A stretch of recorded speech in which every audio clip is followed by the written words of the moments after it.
Warmly welcome to this webinar on the topic how to optimize the benefits of oral combined MHT for estrogen deficiency symptoms treatment. My name is Angelica Lindén Hirschberg, and I am gynecologist and professor from Karolinska University Hospital and Karolinska Institute in Stockholm, Sweden. And I have the privilege to be the chair of this webinar. And as you can see, we have two speakers, and I will come back and introduce them further. But first, some general information. And as you can see, the webinar will be interpreted in different languages. And please select the language you prefer. And we will also welcome you to use the chat function for comments and the Q&A function for questions. And the recording of this webinar will be made available soon on the EMAS website. And I will also would like to take the opportunity to promote EMAS online school in September. And the topic will be how to assess and manage risks in menopausal women. And as you can see, we can offer a 10% discount on the registration fee if you register now. So please do that. So now we are ready for the first speaker. And the first speaker is Dr. José Vazquez, head of the climacteric department at Hospital Español de México in Mexico. And he is ex-president of the Mexican Menopause Society. And the title of his presentation is "Not all combined MHT are the same. Different molecules have a distinct safety profile." Please, Professor José Vazquez. Thank you very much. And hello to everyone. I am pleased to be here with you today to discuss this important issue concerning how to optimize the benefits of oral combined MHT for estrogen deficiency symptoms treatment. I'm Dr. José Vazquez from the Hospital Español in Mexico City, and me and my colleague, Dr. Karina Felix, are going to share this presentation with you. Specifically, I am going to talk that not all combined MHT are the same. Different molecules have distinct safety profiles. And we are going to see how the combinations might have different safety profiles, and the fact that there are many options mean that we haven't found the perfect choice for every woman, and that we must have a profound knowledge of the molecules available. We all know perfectly well this reproductive staging by the stroke plus 10 staging system, and we can see that here, if we have the final measured period, we will tend to use estrogen and progestin therapy in the so-called window of opportunity, which will give us the best benefits for the patient. This well-known graph taken from the beneficial and risk of two hormone therapy formulations, estrogen, conjugated equine estrogens, and that with MPA was taken from the WHI. And we can see that if we use only estrogen, we have, of course, more of risk of thrombosis and pulmonary embolism, but we have a decrease in breast cancer and cardiovascular heart disease. And if we add a progestin, in this case medroxyprogesterone, we have an increase of coronary heart disease and also breast cancer. So it seems that progestin is an important issue for MHT, and you have to use progestin only and only if the patient has the uterus, and otherwise it will be better to use only estrogen. So let's talk about estrogens, some facts about the options, molecules available, first in a separate way, and then as a combination with the most frequent formulations. Estrogens used in MHT are conjugated equine estrogens, like here, which was the first to be used, obtained from the urine of pregnant mares. All major studies, like the NURSE study, the HERS, the WHI, use this combination of conjugated equine estrogen in one arm and methoxyprogesterone acetate in the other, and is a mixture of several estrogens, including estradiol, equilin, equilinin, and their sulfated forms. Natural 17-beta estradiol can be used in two forms. In a form of micronization, which favors the intestinal absorption of the molecules, and the other is in a esteric form with valeric acid or benzoic acid. The other one is the ethinyl estradiol that was once used in MHT, but this is a very potent estrogen. It's not desirable in women of this age to use it anymore. Estetrol is a natural estrogen produced by the fetal liver with 4 hydroxyl groups, and it is considered the first native estrogen with selective action in tissues due to its differential activation of the nuclear and membrane receptor alpha. Besides the type of estrogen, it is important the pharmacokinetic variables. In this slide, the first process of pharmacokinetic is absorption, which might be vaginal, transdermal, oral, or intramuscular. The absorption properties of each one varies. For example, the vaginal route is very good for the symptoms of vaginal origin, the genitourinary syndrome, but its bioavailability, that is the proportion of the dose administered that reaches systemic circulation, is not very good. So it's not good for systemic therapy. Transdermal avoids hepatic first pass, so it is directly absorbed to systemic circulation, and we have a high bioavailability.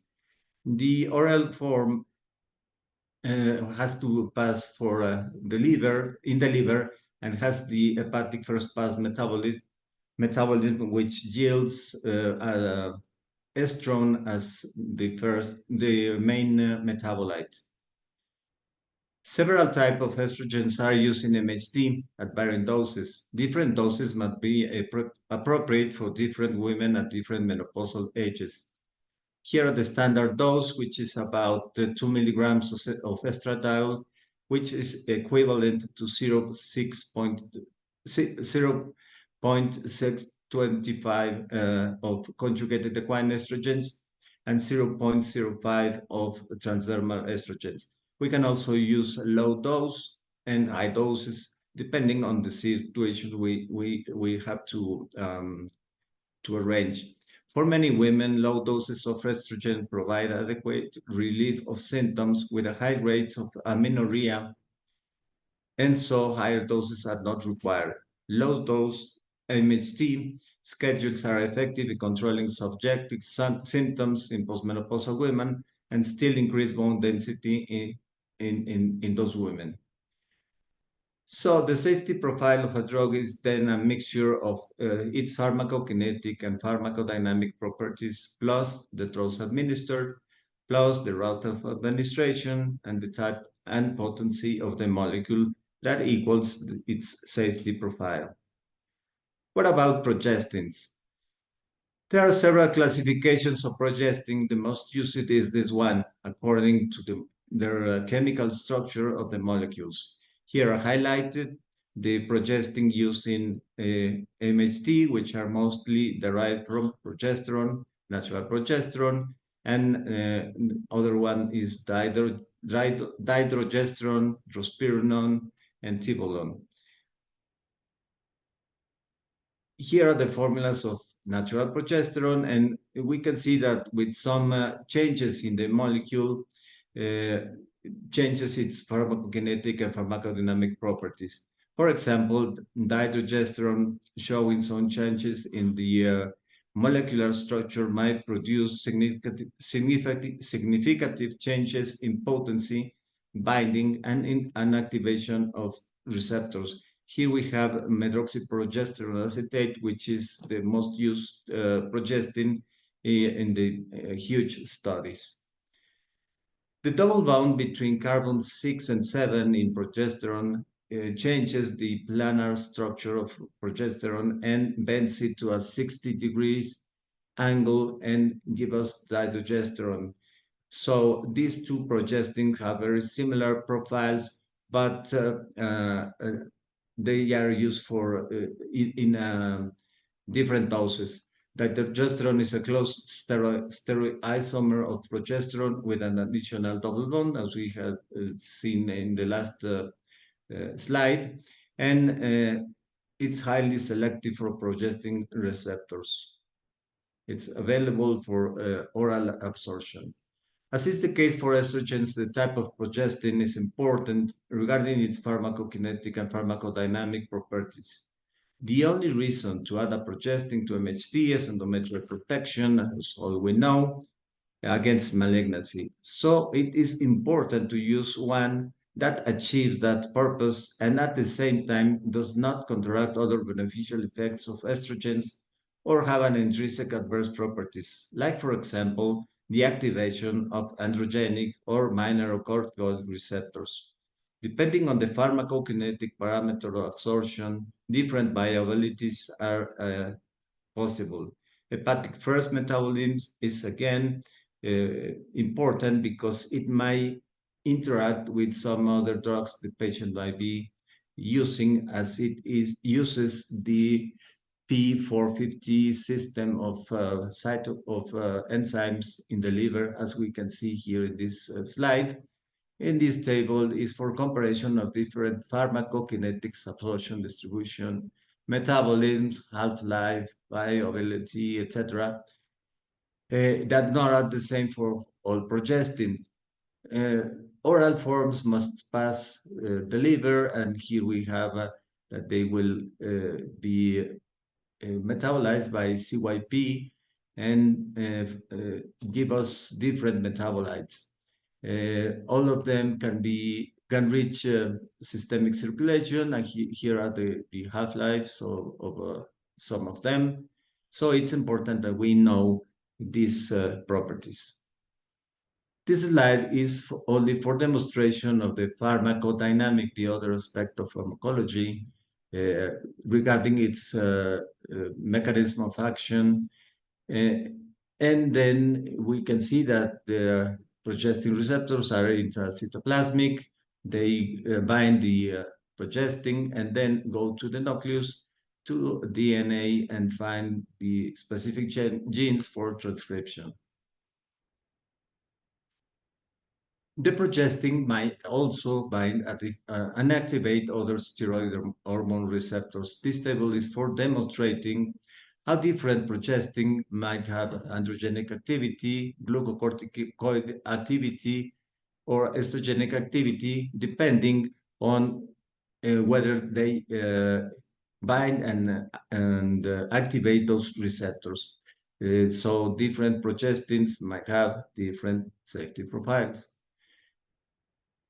Table for comparison of the doses needed to achieve different actions. Progestational activity is frequently assessed using the McPhail index, which measures the dose of a progestin required for endometrial transformation and protection once the endometrium has been stimulated for estrogen.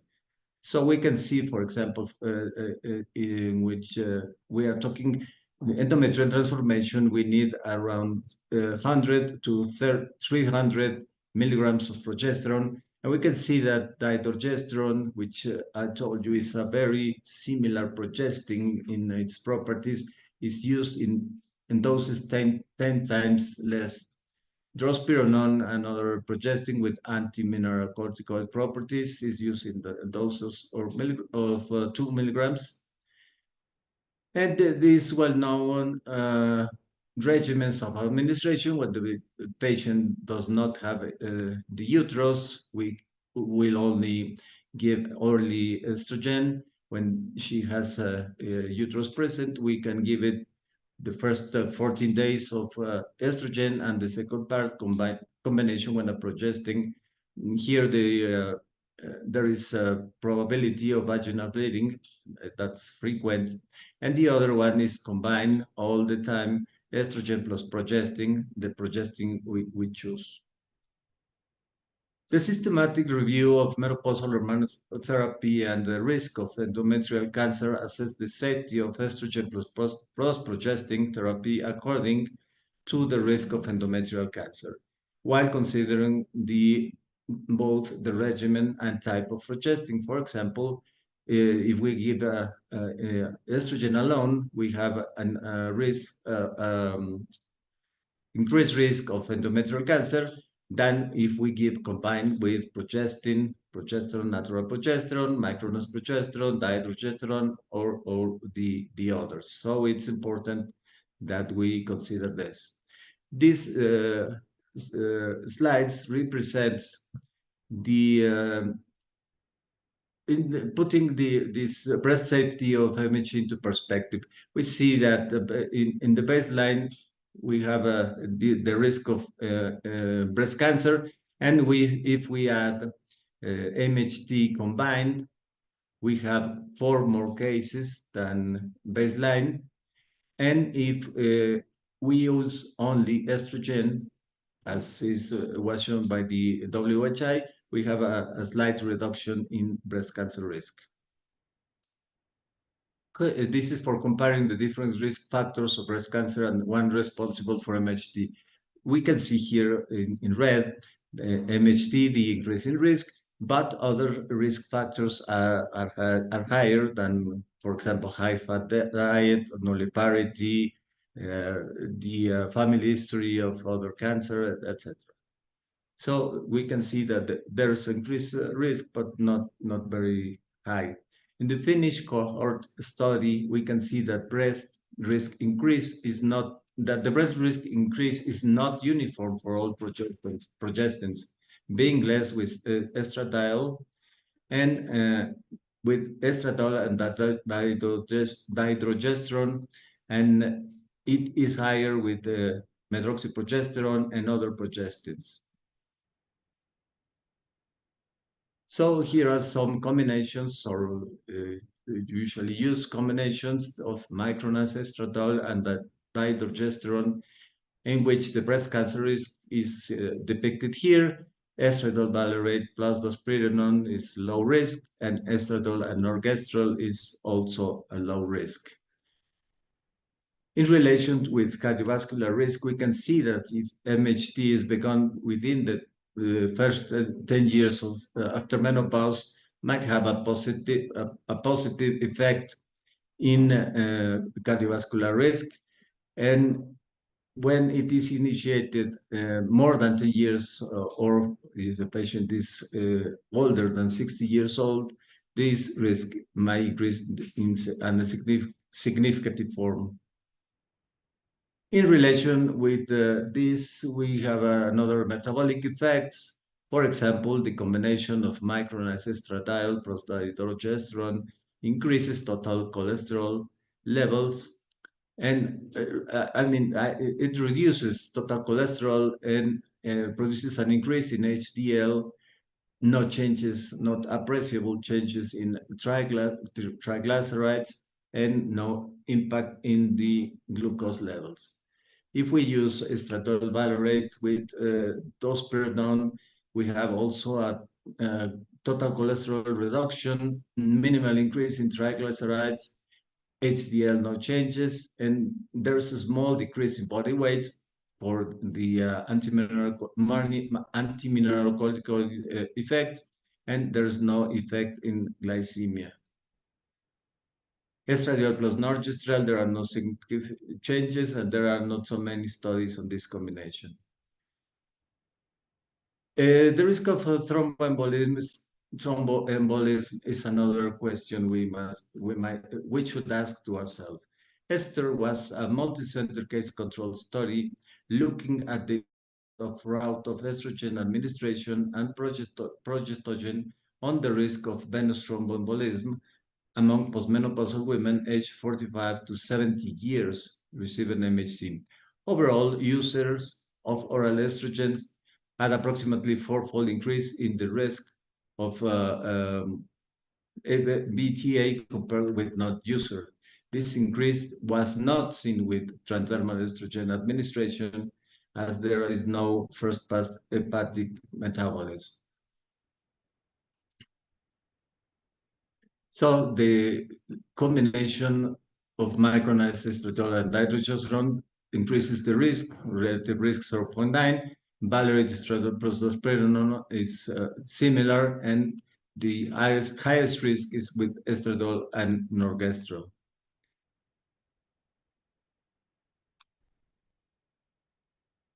Here are the relative risks for the several combinations.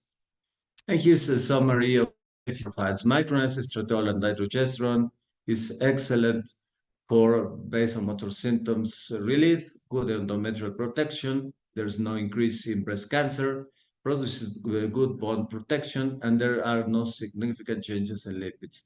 Drospirenone plus estradiol valerate is a good in control in vasomotor symptoms, no endometrial stimulus, requires one metabolic steps to leave pure estradiol or an estrone, produces one protection, and there's no significant increase in BTA risk. So in summary, we can say that the timing of menopause and its impact on symptoms, severity, and quality of life varies from woman to woman.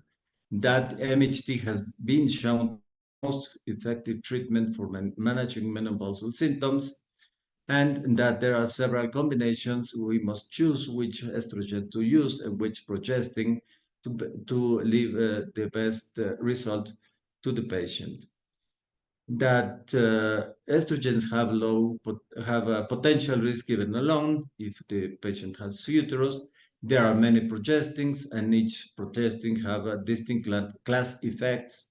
The estrogen-progestin combinations might potentiate their safety profiles. That there are not so many studies comparing the safety profiles of the different combinations, and that deep knowledge and judicious use of the combinations are advised. And thank you for your attention. Thank you very much for a very clear presentation, Dr. Vazquez. And I would like to remind the audience to please use the Q&A function and write your questions.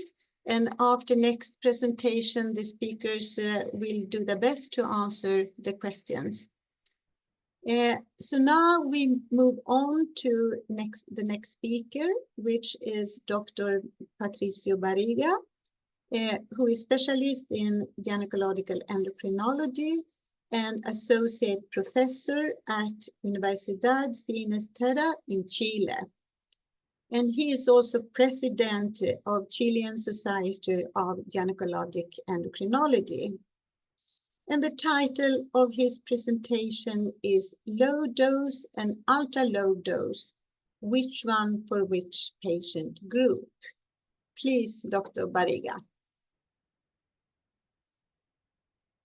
Thanks, Rimas, for the opportunity to be here sharing with you, my dear colleagues, on this very important topic in relation to the doses to be recommended in menopause hormone therapy. It's a pleasure for me and on behalf of the Chilean Society of Gynecology and Endocrinology to accompany you in this short webinar. So what is relevant when we must decide whether to use a low dose or an ultra-low dose of menopause hormonal therapy? Of course, reduced risk of side effects, individualized treatment, lower cardiovascular risk, minimize cancer risk, improve quality of life, and of course, better compliance to allowing patients to maintain low dose of hormone therapy, reducing side effects, leading to better treatment outcomes and better quality of life. When we look at the stage of the reproductive period, we see that the changes that will accompany a woman in climacteric stage begin to occur perhaps several years before menopause, and after this, these changes will probably be marked accounting for a more florid symptomology that will alter their quality of life, and of course the morbidity that will accompany many of these women. All of us understand that both the climacteric period and menopause are physiological stated, but the consequences of these are all pathological, accounting for the symptomatology through the fluctuation in the level of estradiol and progesterone that occur in the menstrual cycle for finally disappear after menopause. Most of the symptoms that you see on the right side of your screen are a consequence of the decline and end of the ovarian gonadal function. Consequently, we have different women, different symptoms, and different impact on their quality of life and health. The Schilling guidance for the management of women in the climacteric period are the result of the multidisciplinary work with a comprehensive health approach and a specific recommendation for the health of the women in this period, based on the best evidence available. In our health section, we have for the climacteric group, which included women between 45 and 55 years of age, those who carry out a self-administered questionnaire of their quality of life, and who identify symptoms in three domains: somatic, psychological, and urogenital, assigning a maximum value for the somatic domain greater than or equal to 8, for the psychological greater than or equal to 6, and for urogenital domain equal or greater to 3. In any of these conditions for this domain, is advisable to start hormonal therapy when the total score is over 50. A very significant deterioration in the quality of life of these women is assumed, making it advisable to initiate hormone therapy. Of course, this program is integrated with other primary health programs in our health system, such as hypertension, diabetes, obesity, and mental health, and others. Look at the timeline of the development of hormone therapy show that the history of estrogen supplementation and its controversies are interesting histories and relevant to today's ongoing investigation, where the menopause hormone therapy has proved an effective treatment for the amelioration of the symptoms of menopause and prevent or even treat some diseases such as osteoporosis. Over the years to this day, of course, we have different types of hormonal therapy, different routes of administration, and different doses of this that allow you to balance benefits and risks. The different regimens and doses of the menopause hormone therapy, as we can see at the left part of the presentation, we have supportive therapy with progesterone when we have monophatic or anovulatory cycles, cycle hormonal therapy at the beginning of symptoms due to estrogen deficiency, and finally continuous hormonal therapy for women in menopause. On the right side, we can see definitions regarding low doses and ultra-low doses therapies, taking in consideration that ultra-low doses are only found continuously with doses that are 0.5 milligram of estradiol and 2.5 milligram of progesterone when it is used. For non-oral regimens, we speak of ultra-low doses when we use half of the standard doses that generally correspond to low doses. In the next section of my presentation, I will address the main topics related to the benefits and risks of the use of menopause hormone therapy, and of course, the evidence regarding low and ultra-low doses indication, especially oral. Let's see that we can say about the menopause hormone therapy in cardiovascular risk and mortality. In these two trials that evaluate cardiovascular risk with the use of oral hormonal therapy, we observed a positive impact within 10 years after menopause, where the menopause hormonal therapy is associated with the reduced cardiovascular risks, and no negative impact in the other patient, where it is not associated with higher cardiovascular risk.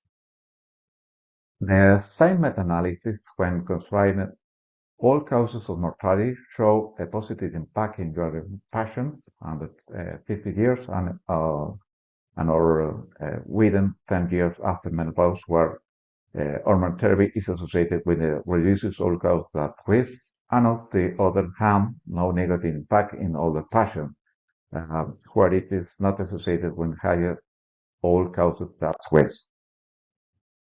If we now see what happened with the use of oral conjugated equine estrogens versus oral estradiol, conjugated estrogen is associated with a high risk of incident venous thromboembolism and possibly myocardial infarction compared to estradiol.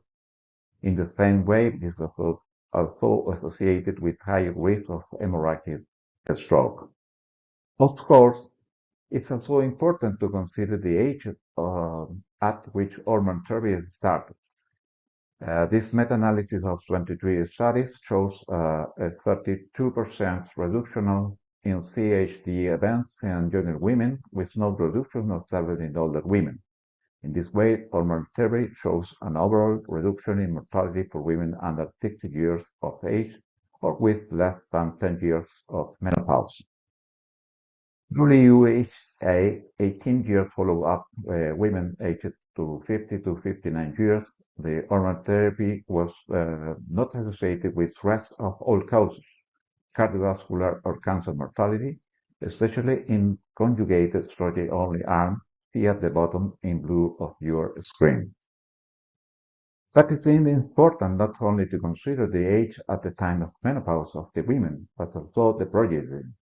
In this way, the progesterone is a neutral progestin that does not antagonize the beneficial cardiovascular effects of estrogen, showing significantly lower overall cardiovascular mortality when compared to other progesterones, especially with noradiosterone and medroxyprogesterone acetate. What happened with breast safety and menopause hormonal therapy? If we put the safety versus risks of hormonal therapy in relation to the breast cancer into perspective, it seems that hormonal therapy doing it have a very low risk when compared, for example, to overweight, obesity, and alcohol consumption or cigarette smoking, and more. This risk could be even lower when the hormonal treatment is only with estrogen or do moderate exercise 2.5 hours per week. Now, if we consider this small increase in the risk with combined hormonal therapy, we observe that this increased risk is not uniform, and indeed, the risk appears to be lower when estradiol is used with the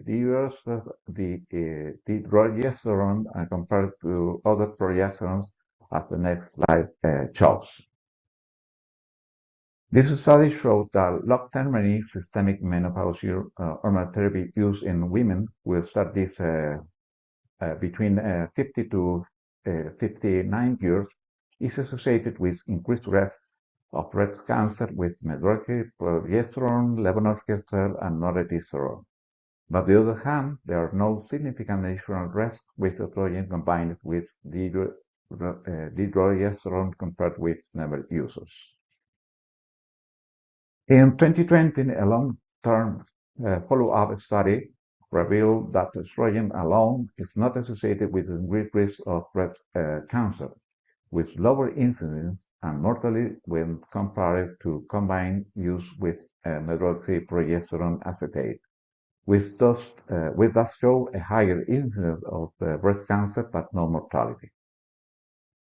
This 2019 Lancet study, however, shows a low association of increased risk for breast cancer with use of hormonal therapy, even with estrogens alone and independent of the route of administration, and confirms the increased risk for combined therapy with medroxyprogesterone acetate, norditazone, and levonorgestrel. But this meta-analysis found that hormone therapy regimens with lower doses of estrogens have a reduced risk of breast cancer compared to a standard or high-dose regimen. And it's important to mention that this study micronized progesterone and hydrogesterone were considered rarely used hormones. What happened with the bone, especially with the menopause hormone therapy on bone mineral density for the management of osteoporosis?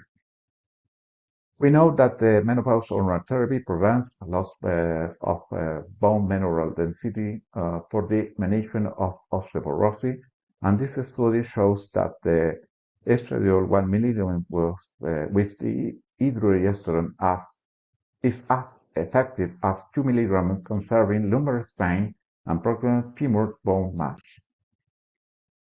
And what happened with low and ultra-low dose?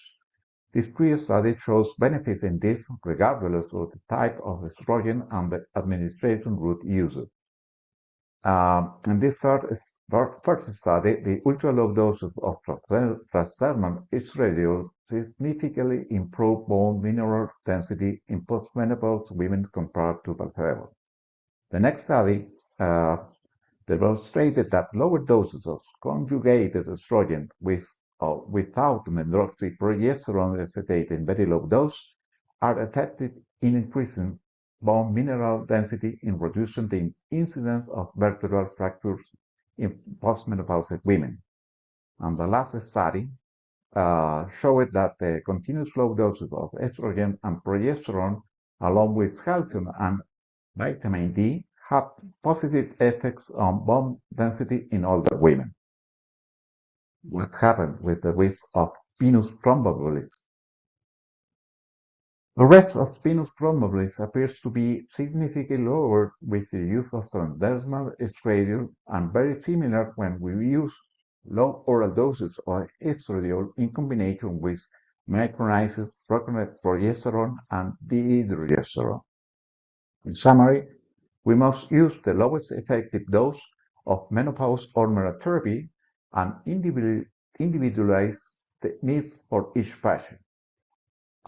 Such is the global opinion of the most of the scientific societies specialized in this subject, and of course also of the Chilean Society of Gynecology and Endocrinology, as shown the next slide.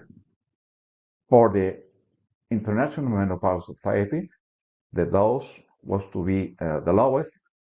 For the British Menopause Society, established no arbitrary limits for EMAs, individualize the dose, and for the North American Menopause Society, established the more appropriate dose. What happened with the efficacy and safety of ultra-low dose estradiol with progesterone?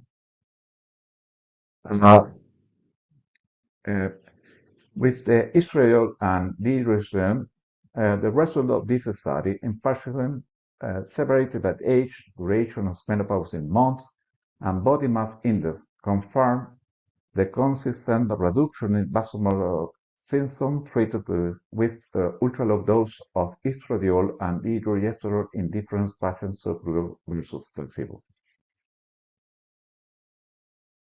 This is another study with ultra-low dose of estradiol and norditazone in Brazilian menopause women that showed reduction of 77% in the frequency of vasomotor symptoms.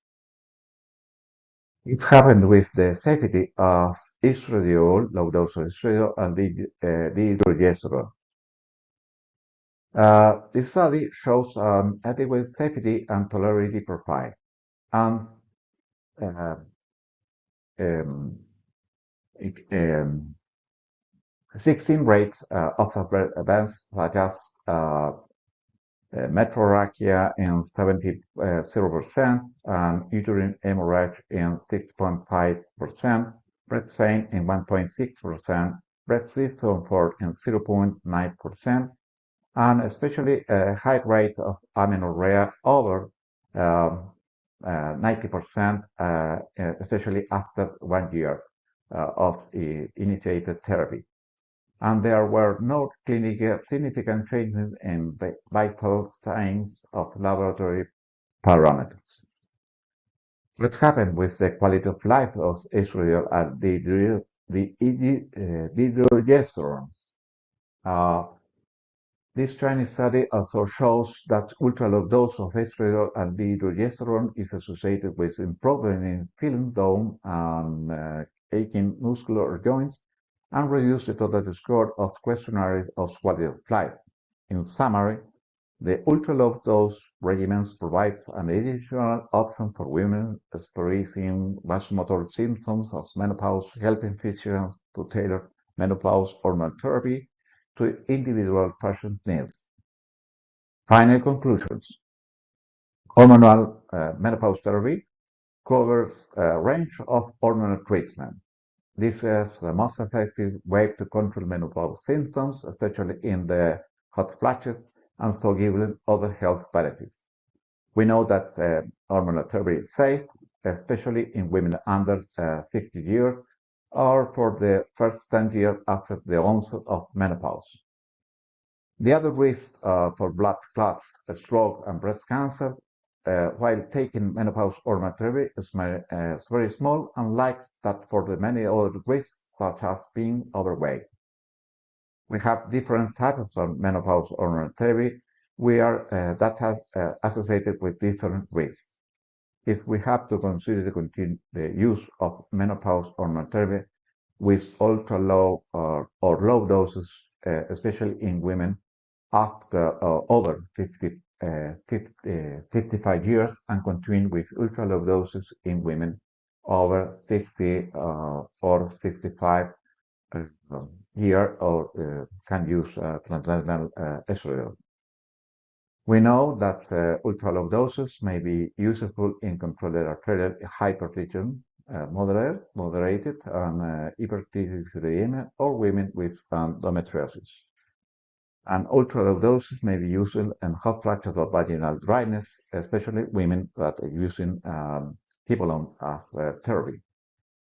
And finally, the most common unwanted with hormone therapy ultra-low dose effect to observe is vaginal bleeding with a high rate of amenorrhea after the first year of use. Message to always keep in mind when considering menopause hormone therapy. One should always evaluate the specific benefits and risks for each patient and adjust the treatment based on individual health needs and personal preference. Keep each woman in mind in a holistic way. Consider the biological, psychological, and social aspect. Thank you very much.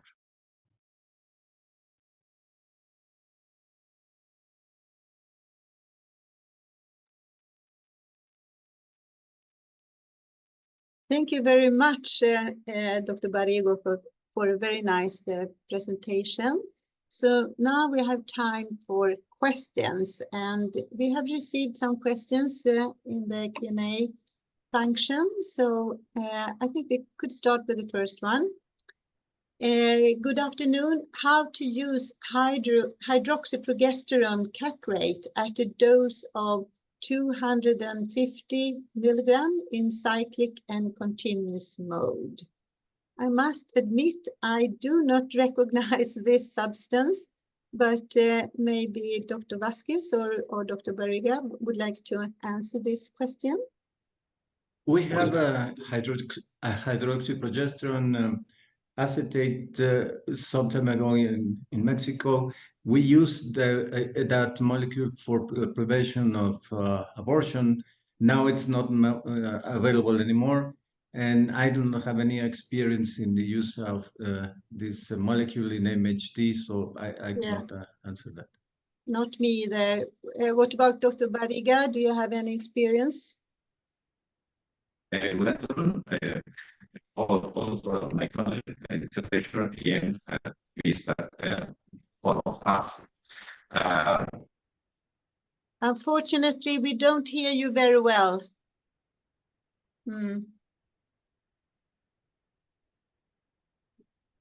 Now you're muted. Now we listen. Now we can hear you. If you speak very slowly, maybe we can hear you.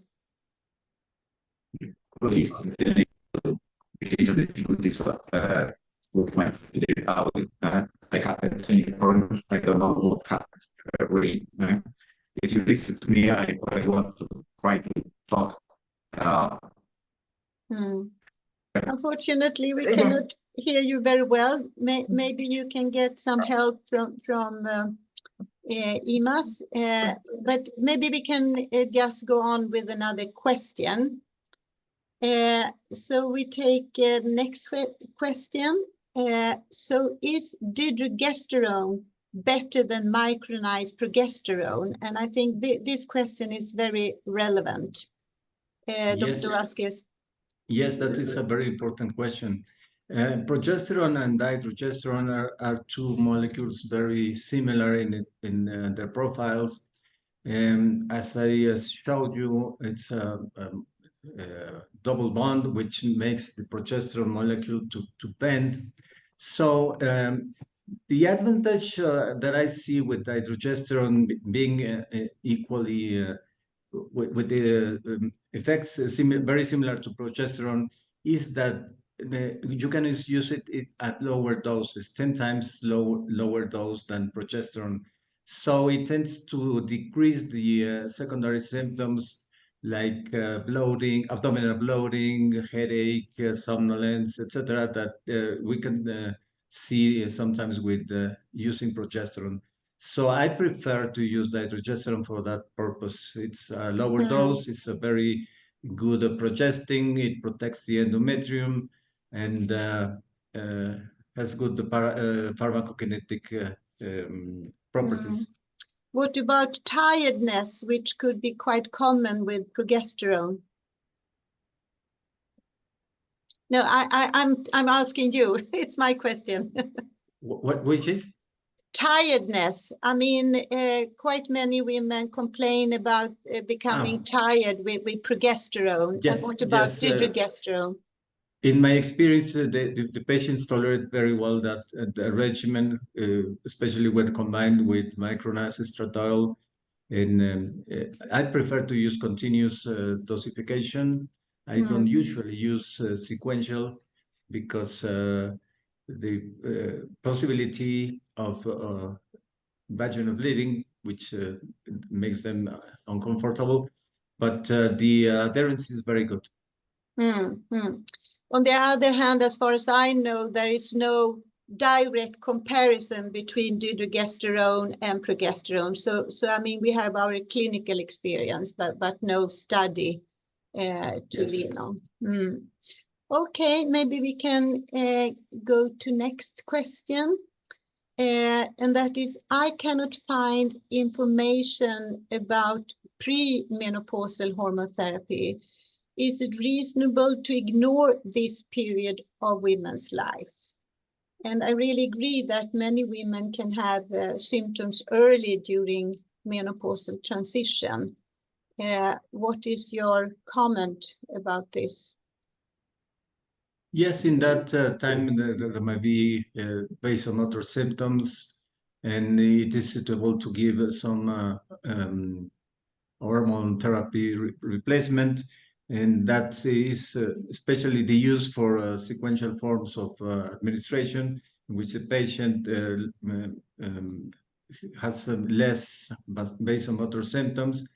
She still has some bleeding, and it is suitable for use in the late transition to menopause. Dr. Barriga, would you like to try and we can hear you better, perhaps. Yeah, I am trying. My apologies for the technical communication. I have a problem with my computer. I don't know if you have to It's listen better me now. We hear you well now. Okay, thank you very much. My laptop is very low, but with a very low battery. I listen to your question. I listen very good to you, all of you. I think that the progesterone and micronized progesterone are both safe progesterone, and one can, however, use progesterone vaginally as of label indication when oral tolerance is not adequate. On the other hand, the progesterone has a greater progestive effect of the endometrium and is eventually better tolerated orally. Of course, it cannot use it vaginally. I think that's both progesterone, the androgesterone and microprogesterone, both are useful in menopause hormone therapy, independent of the period of the women. Many women start with symptoms before the menopause. And of course, these women are candidates to be treated with hormonal therapy. The only question is that we have to make is they have estrogen in their system. Of course, many of these women have a long period of amenorrhea, are not symptomatic with the declination of the estradiol. In these women, I prefer to determine estradiol, plasmatic estradiol, and then to decide to use only, for example, a progesterone.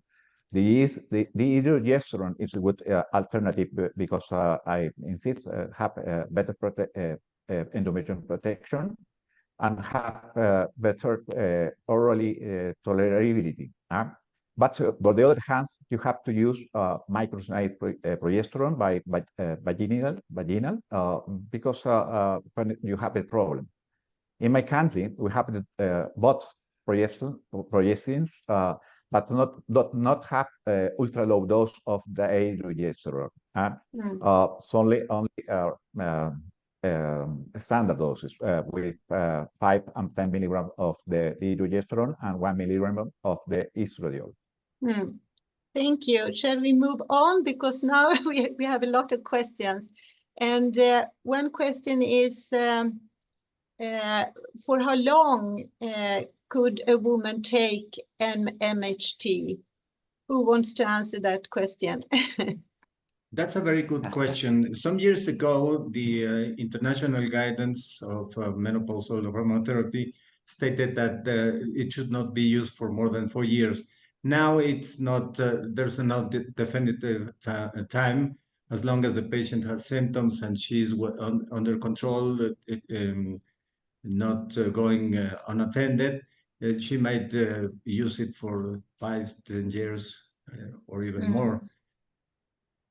I think the most important is when she starts the treatment, and she should start early during the menopausal transition. I think that's important. Yeah.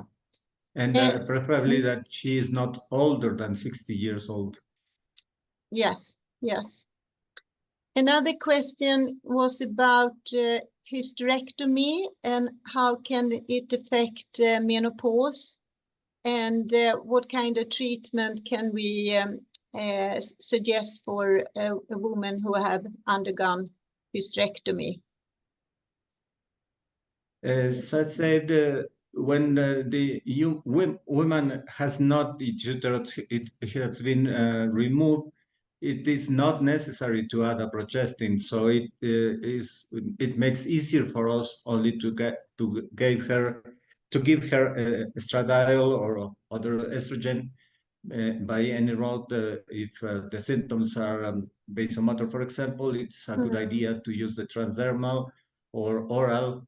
And if the symptoms are of the genital urinary syndrome, we can use estrogens vaginally. And theoretically, hysterectomy shouldn't cause menopause, but in some cases we know that it could be an increased risk. I mean, if you affect the circulation to the ovaries, there could be an increased risk of ovarian failure after hysterectomy. So that could happen. Okay. There are many questions now. When talking about cardiovascular risk, does this include women who already have cardiovascular pathology, for instance, arterial hypertension? Well, the fact that the women has some cardiovascular problems, hypertension, previous thrombosis, arrhythmias, etc., I think it may be not a very good idea to give MHT, or for a very short period of time with the less dose possible, because it will increase her risk for a coronary or a thromboembolic event.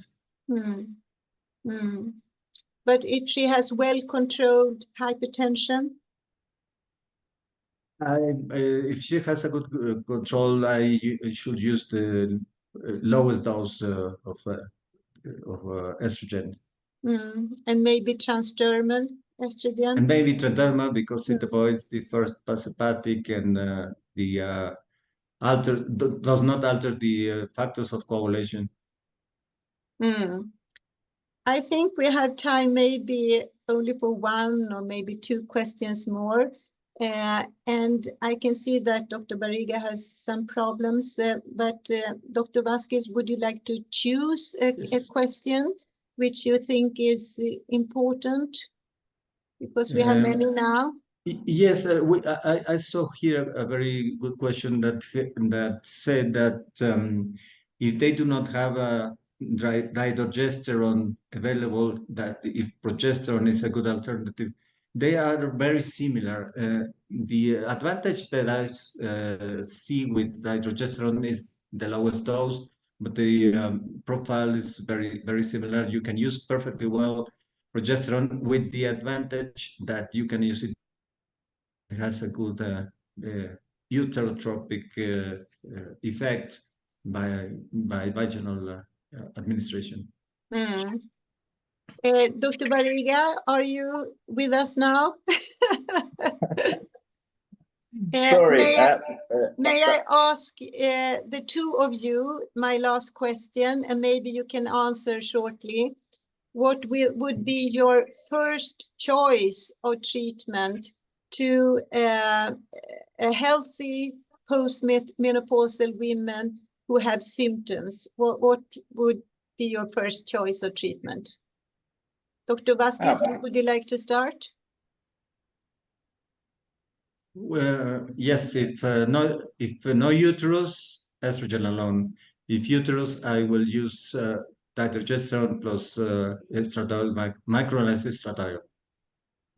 Thank you. And Dr. Barriga?